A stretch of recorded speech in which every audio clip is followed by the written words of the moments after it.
اے ہمارے محبوب محمد کریم صلی اللہ علیہ وسلم، قد نعلم، ہمیں اچھی طرح پتہ ہے، ہمارے علم میں یہ بات بالکل ہے، ہر وقت ہے، ہر لمحے ہے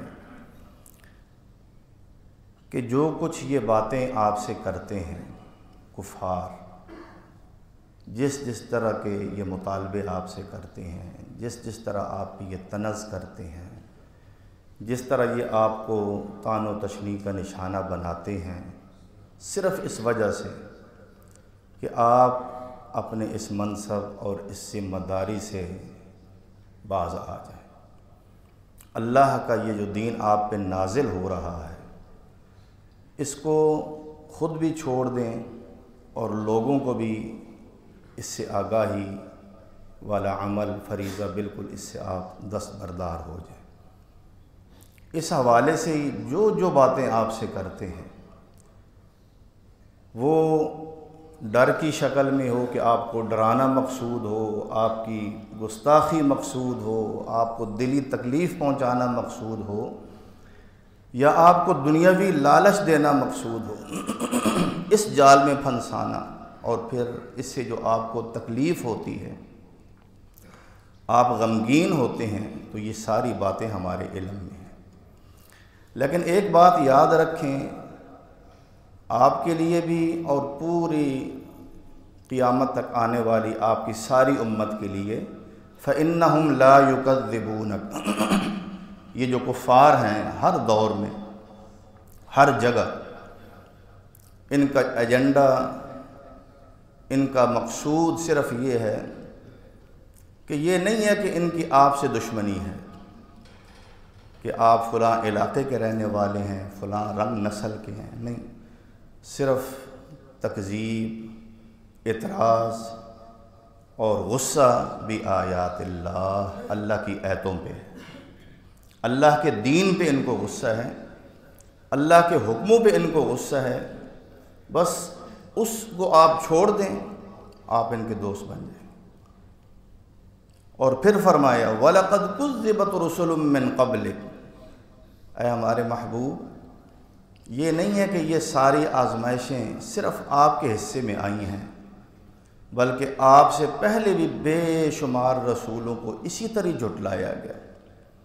فَصَبَرُوا عَلَى مَا كُذِّبُوا، کوئی بھی ایسا رسول نہیں تھا جس نے کافروں کے برے رویے پہ ذرا بھی بے صبری کا مظاہرہ کیا ہو، سب نے صبر کیا، استقامت کا پہاڑ بن گئے، ان کا ایمان غیر متزلزل تھا، ان کے نظریے واضح تھے، لہٰذا انہوں نے صبر کیا۔ وَأُوذُوا، انہیں بھی تکلیفیں دی گئیں، جسمانی، ذہنی، ہر طرح کی تکلیفیں انہیں دی گئیں، حتیٰ اَتَاهُمْ نَصْرُنَا، بالآخر ہماری مدد آ پہنچی،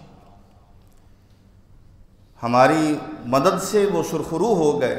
وَلَا مُبَدِّلَ لِكَلِمَاتِ اللَّهِ، اللہ کے جو کلمات ہیں، اللہ کے جو فیصلے ہیں، وہ دین کی شکل میں ہوں، جو اللہ کا دین ہے، جو اللہ نے نازل کر دیا ہے، ان کو ساری کائنات مل جائے اور وہ کہے ہم اس کو تبدیل کر کے اپنی مرضی کے مطابق اس کو حق بنا دیں، اللہ کے کلموں کو کوئی نہیں بدل سکتا۔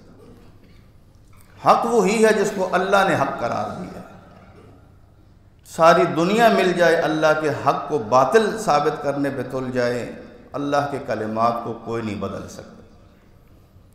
دوسرا تکوینی کلمات، اللہ کے جو فیصلے ہیں، جو اس نے ازل سے کیے ہوئے ہیں اور کر رہا ہے، ان کو نافذ بھی کر رہا ہے، تو اللہ کے فیصلوں کو، اللہ کی باتوں کو کوئی طاقت بدل نہیں سکتی۔ وَلَقَدْ جَاءَكَ مِن نَّبَإِ الْمُرْسَلِينَ، آپ کے پاس پچھلے رسولوں میں سے بعض رسولوں کے خبریں اور واقعات پہنچ چکے ہیں، جن سے آپ کے دل کو مضبوط کرنا، آپ کو ثابت قدمی عطا کرنا مقصود ہے۔ ہم نے اس لیے رسولوں کے واقع بیان کیے ہیں۔ اس میں ایک جو چیز شروع سے لے کر آخر تک ہے، وہ ہے نبی صلی اللہ علیہ وسلم کو خود کیونکہ یہی اس دین کے بانی ہیں، اس کو پیش کرنے والے ہیں، لہٰذا ان کو کسی طریقے سے اس دین سے ہٹایا جائے،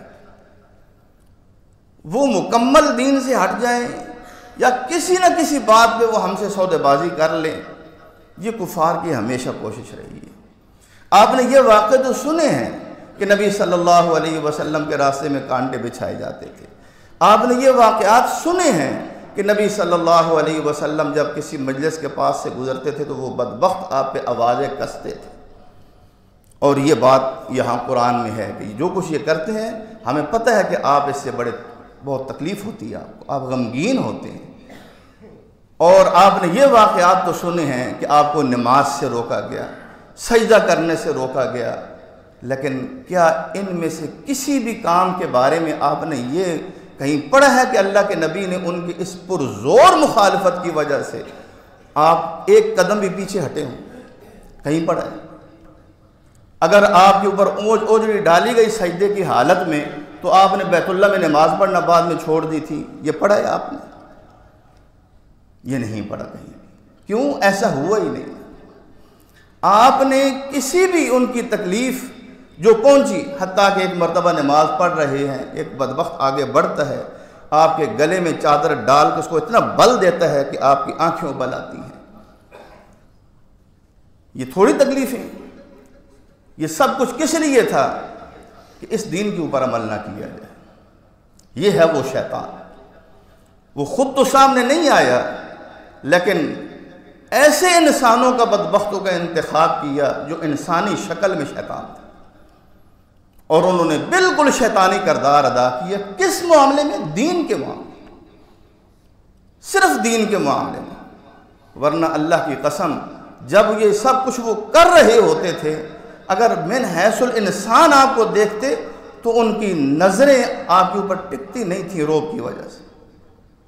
من حیث الانسان، ایک انسان ہونے کے ناطے ان کے دل میں آپ کا احترام تھا کہ یہ اس جیسا کوئی انسان نہیں ہے ہر لحاظ سے۔